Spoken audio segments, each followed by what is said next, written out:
Самая буйная на рух транспорту частка города, так званы центр с двумя аўтамабільнымі праблемамі – пробкі і паркоўка.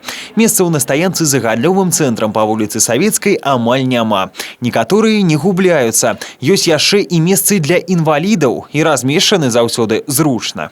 Мне сюда по работе заехать на 10 минут. Мне платную парковку искать где-то или там за километр становиться смысла нет. Я зашел, вышел. І гаворку пра тых, каму гэтыя месцы сапраўды патрэбныя, парушальнікі не вядуць. Сергей і Алла Салюк – інваліды другой групы з дзяцінства. Талерантнасць вадзіцеляў, якія займаюць спецыяльна выдзеленыя для людзей з абмежаванымі магчымасцямі парковачнае месцы, адчуваюць часта. Дискомфорт, но я-то еще ладно. А жене большие расстояния я могу где-то припарковаться в другом месте и пройтись.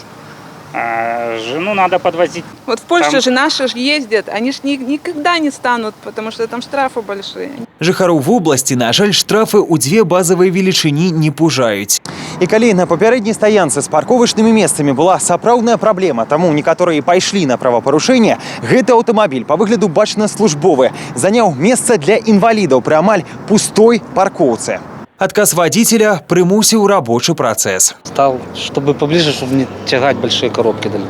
Таксама за адсутнасці месцаў водители часто паркуюць сваё аўто ля пешаходных пераходаў, за што прадугледжаныя штрафныя санкцыі, одна базовая величиня ці папярэджанне. На территории нашего города работает патрульный автомобиль с установленным программно-аппаратным комплексом «Паркрай», который в автоматическом режиме фиксирует нарушение правил остановки стоянки. Здесь штрафных санкций другие.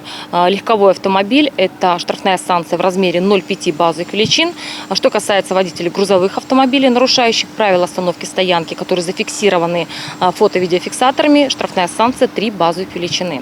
Праблема парковак узнікае не толькі ў грамадскіх месцах, а і ў дварах. Асаблівая праблема з дваравымі паркоўкамі ў старых дамах, дзе на 1000 жыхароў разлічана 300 месцаў для аўтамабіляў. Па нормах з 2015-го месца выдзяляецца на кожную кватэру, а ў дамах вышынёй звыш 13 паверхаў прадугледжаны спецыяльныя паркінгі. В районе от улицы Махновича к Варшавскому шоссе жилой комплекс Фаберже. Запланированы 4 многоуровневых паркинга в этом жилом комплексе, то есть встроенных. Аднак і паркінгі не заўсёды выхад. Напрыклад, тыя, хто атрымлівае жыллё па сацыяльных льготах, не могуць выдзяляць кішэні яшчэ 10 000 рублёў за спецыяльнае парковачнае месца пад зямлёй. Владислав Бондар, Александр Севицкий, телерадиокомпания «Брест».